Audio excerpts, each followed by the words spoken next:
देश भर में कोरोना के हालात पर विचार के लिए प्रधानमंत्री नरेंद्र मोदी ने एक बार फिर 10 मुख्यमंत्रियों और कलेक्टर्स के साथ उच्च स्तरीय बैठक की है। प्रधानमंत्री नरेंद्र मोदी ने 10 राज्यों के 54 कलेक्टर से वीडियो कॉन्फ्रेंसिंग के जरिए चर्चा की, जिसमें छत्तीसगढ़ के सीएम भूपेश बघेल के साथ 5 जिलों के कलेक्टर्स भी जुड़े, जिसमें Raigarh collector Bhim Singh, Korba collector Kiran Kaushal, Janjgir collector Yashwant Kumar, Bilaspur collector doctor Sunansh Mittar और बलौदाबाजार भाटापारा के कलेक्टर सुनील जैन भी शामिल हुए। जिसमें प्रधानमंत्री ने वैक्सीन की बर्बादी रोकने और सही इस्तेमाल पर जोर दिया। पीएम ने इस दौरान दूसरी लहर के कारण बनी स्थिति पर समय रहते बेहतर तरीके से काबू पाने के लिए सरकार और प्रशासन की प्रशंसा भी की। साथ ही रोकथाम के लिए किए गए प्रयासों को सूचीबद्ध कर कॉमन प्लेटफॉर्म पर शेयर करने के भी निर्देश दिए, ताकि दूसरे जिलों और लोगों को भी इसकी जानकारी मिल सके और कोरोना के रोकथाम पर काम आ सके।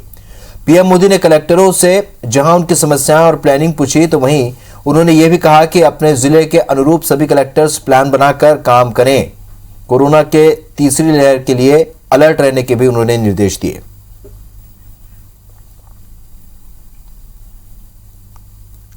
और पूरे जो स्टेट का शासन है उनको बधाई दी गई और ये बोला गया कि जो हमारे प्रयास हमने किए हैं, इनोवेटिव अप्रोचेस किए हैं, उनको डॉक्यूमेंट करके एक कॉमन प्लेटफॉर्म पे भी शेयर किया जाए ताकि बाकी डिस्ट्रिक्ट्स के भी वो काम आ सके। माननीय प्रधानमंत्री महोदय ने ऑनरेबल सीएम साहब का भी बहुत बहुत तारीफ किया और उन्होंने बताया कि ज़िले में कलेक्टर्स फ्रंटलाइन वर्कर्स के रूप में काम कर रहे हैं। उन्होंने ज़िले में बहुत अच्छे प्रयास किए हैं।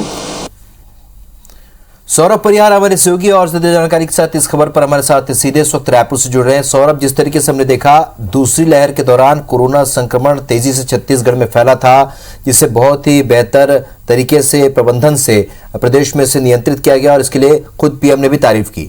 तीसरी लहर के लिए जो अब बैठक शुरू हुई है या आने वाले खतरे को लेकर जो बैठक हुई है, आज पीएम ने 5 जिलों के कलेक्टर से चर्चा की है, सीएम भूपेश भी मौजूद रहे। क्या कुछ निर्देश और क्या कुछ सुझाव मिले हैं और कलेक्टर्स ने क्या कहा है?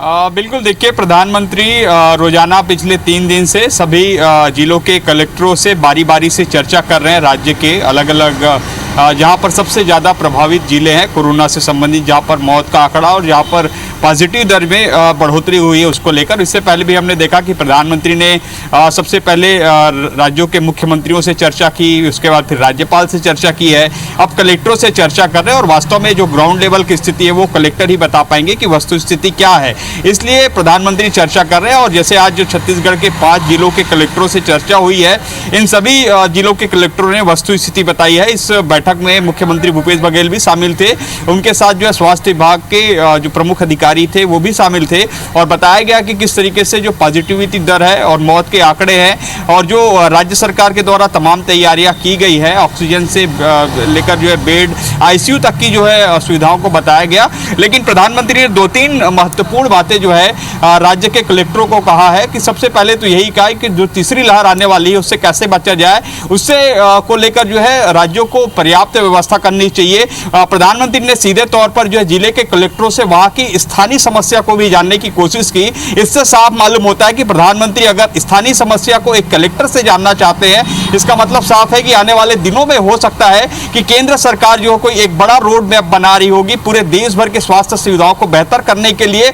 इसलिए प्रधानमंत्री सीधे तौर पर वहां की स्थानीय समस्याओं को कलेक्टरों से पूछ रहे हैं। उसके अलावा प्रधानमंत्री ने कहा कि जो तीसरी लहर आने वाली है उसके लिए हमको पर्याप्त व्यवस्था करनी होगी, जो आंकड़े हैं वो नहीं बढ़ने चाहिए, ये हमें ध्यान रखना होगा। इसी तरीके से उन्होंने कहा कि ग्रामीण स्तर पर ज्यादा से ज्यादा ध्यान देने की जरूरत है, क्योंकि अभी ये देखा गया है कि जहां पर लोग दूसरे राज्यों से लोग आ रहे हैं, एक राज्य से दूसरे राज्य लोग पहुंच रहे हैं, तो इस स्थिति में कोरोना संक्रमण की स्थिति और भयावह हो सकती है। तो ऐसे में वहां के कलेक्टर्स को, वहां के स्थानीय प्रशासन को जो है ये जरूर ध्यान देना होगा। तीसरी बात प्रधानमंत्री ने यह भी कहा कि आने वाले दिनों में जब तीसरी लहर हो संभावित है, जो वैज्ञानिक बता रहे हैं और जो संबंधित जो स्वास्थ्य विभाग के विशेषज्ञ बता रहे हैं, उस पर बच्चे जो है सबसे ज्यादा इफेक्टेड होंगे। तो कहीं ना कहीं बच्चों को कैसे बचाया जाए, बच्चों के लिए जो तमाम डॉक्टर्स हैं और तमाम जो हॉस्पिटल्स है वो सुविधा उपलब्ध कराई जाए। और चौथी बात सबसे महत्वपूर्ण बात, वैक्सीनेशन को कहा गया है कि वैक्सीन का जो खपत है उसी के अनुसार जो है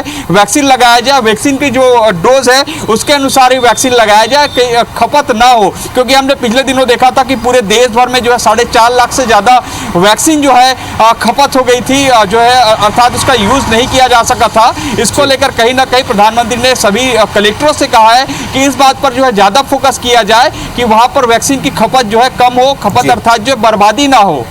चलिए, तो कुल मिलाकर जिस तरीके की जो भी कमी रही है दूसरी लहर के दौरान तमाम बातों को लेकर निर्देशित किया, और वैक्सीन को लेकर जो ऊहापोह की स्थिति बनी है, लगता नहीं कि आने वाले समय में ऐसी स्थिति बनी रहेगी। इस चर्चा के लिए बहुत बहुत शुक्रिया सौरभ आपका।